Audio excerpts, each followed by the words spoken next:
যা চাই সব যদি দুনিয়াতেই পাওয়া যেত, তাহলে এটা দুনিয়া না, জান্নাত হয়ে যেত।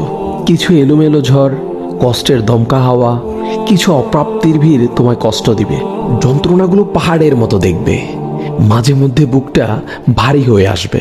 তবে কখনোই হতাশ হইও না, ভেঙে পড়ো না, কারণ এটাই দুনিয়া। এখানে সব চাওয়া পূরণ হবার নয়। মন যা চায় তাই যদি পেতে চাও, তবে অবশ্যই তোমায় জান্নাতে যেতে হবে।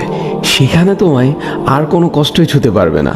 এই যে ছোটখাটো কষ্টগুলো তোমায় আঘাত করে, এগুলো মূলত তোমায় জান্নাতের নিকটবর্তী করে এবং আল্লাহর সন্তুষ্টির দিকে দ্রুত গতিতে নিয়ে যায়।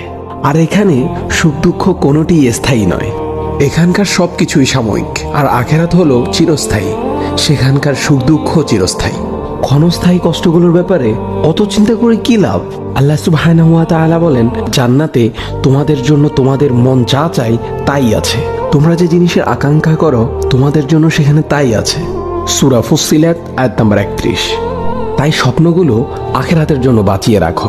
হতাশ হয়ে নিজেই নিজের উপর জুলুম করো না।